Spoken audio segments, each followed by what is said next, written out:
suis Emmanuelle Chevalier, je suis chargée d'études à la Fédération de l'Aisne pour la pêche et la protection du milieu aquatique.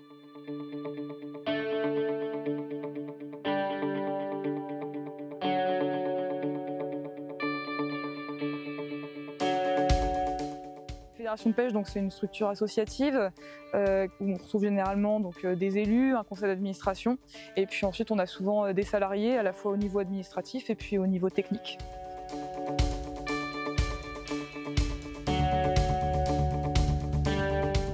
Je suis dans la Fédération de l'Aisne pour la pêche et la protection du milieu aquatique depuis 2020. Avant ça, je travaillais plutôt à l'ONCFS. C'était mon premier poste dans une fédération, sachant que c'est là où j'avais aussi fait mon stage de fin d'études.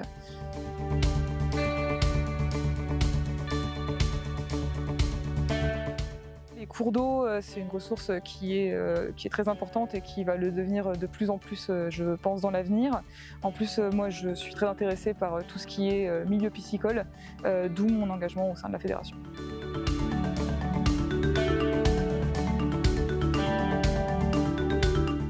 En tant que chargée d'études, moi mes missions principales c'est plutôt d'aller étudier à la fois le comportement des poissons, les poissons en général et puis aussi le milieu pour pouvoir derrière proposer généralement des actions de gestion par exemple.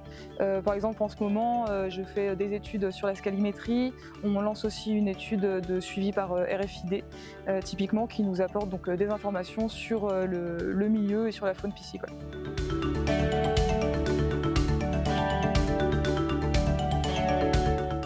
Que pour un chargé d'études, les qualités personnelles professionnelles, c'est d'abord de s'investir quand même dans ce métier-là. C'est un métier qu'on fait souvent un peu par passion. C'est aussi important de pouvoir s'appuyer quand même sur une équipe soudée. Et pour moi, je pense que c'est les principales choses sur lesquelles il faut savoir s'appuyer quand on est chargé de mission.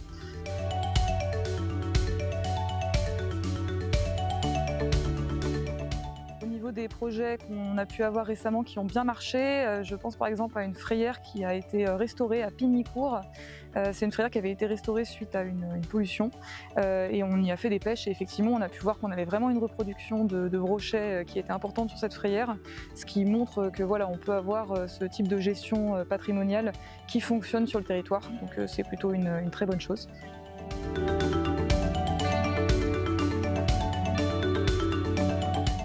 Au niveau des grandes problématiques écologiques auxquelles on est confronté, l'Aisne c'est un territoire qui est plutôt rural.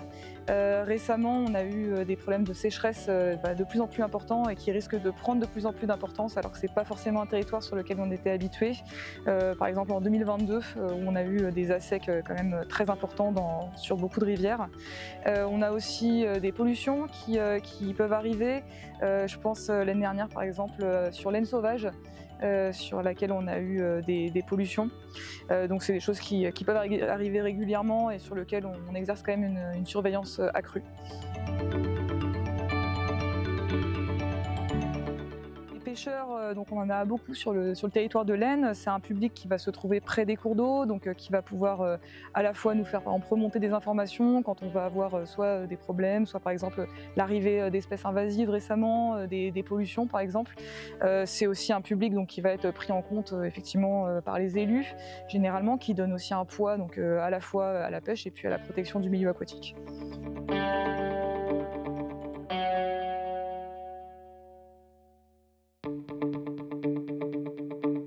On travaille aussi avec le grand public, surtout par exemple moi je pense à des études qui ont été menées récemment, une étude par exemple sur les brochets sur l'Aisne sauvage. Là on lance une étude de suivi par RFID sur une réserve naturelle, un marais, et toujours en fait le grand public est impliqué dans ces actions-là, à la fois parce qu'il est intéressé, il va venir aux réunions d'information, etc. Et puis on a aussi eu par exemple des personnes qui peuvent nous accompagner sur le terrain, qui sont intéressées par ça. On a souvent des écoles aussi, des publics qui viennent nous voir quand on fait par exemple des pêches de recensement.